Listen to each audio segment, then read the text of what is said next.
నమస్తే అందరికీ ఈరోజు మనం కౌన్సపిట్ట ఫ్రై అయితే తయారు చేయబోతున్నాం. మరి మీలో ఎంతమంది కౌన్సపిట్ట ఫ్రై తిన్నారో నాకు కమెంట్ చేయండి. టేస్ట్ అయితే బాగుంటుంది. మీకు కూడా దొరికితే ఒకసారి ట్రై చేయండి. ముందుగా కౌన్సపిట్టను తీసుకొని నీట్గా క్లీన్ చేసి ఈ విధంగా పెట్టుకోండి. ఇప్పుడు ఇందులో ఉప్పు, కారం, పసుపు, ధనియా జీరా powder, garam masala, ginger garlic paste వేసుకొని బాగా మిక్స్ చేసుకోండి. చాలామంది కార్న్ఫ్లోర్ ఇవన్నీ వేస్తారు, కానీ అవన్నీ వేయడం వల్ల పెద్ద టేస్ట్ ఉండదు. ఈ విధంగా చేసుకోండి, టేస్ట్ అయితే చాలా బాగుంటుంది.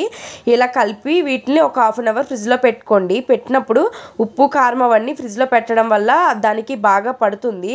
ఇప్పుడు కొంచెం ఆయిల్ వేడెక్కిన తర్వాత ఈ కౌన్సపిట్టని ఇందులో వేసి బాగా ఫ్రై చేసుకోండి. నేనైతే ఎక్కువ ఆయిల్ వేసి డీప్ ఫ్రై అయితే చేయను, ఎప్పుడు ఇలాగే వేస్తాను. ఆయిల్ కూడా తక్కువ పడుతుంది, ఫ్రై కూడా చాలా బాగా అవుతుంది క్రిస్పీగా. ఇప్పుడు ఇలాగ ఒక సైడ్ ఫ్రై అయిన తర్వాత రెండో సైడ్ కలుపుతూ ఫ్రై చేసుకోండి.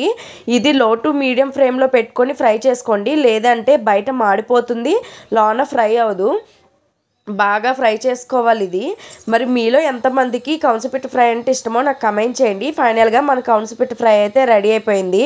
టేస్ట్ అయితే సూపర్గా ఉంది. ఇలాంటి మంచి వీడియోస్ కోసం మన ఛానల్ని సబ్స్క్రైబ్ చేయండి, లైక్ చేయండి, షేర్ చేయండి. Bye bye friends.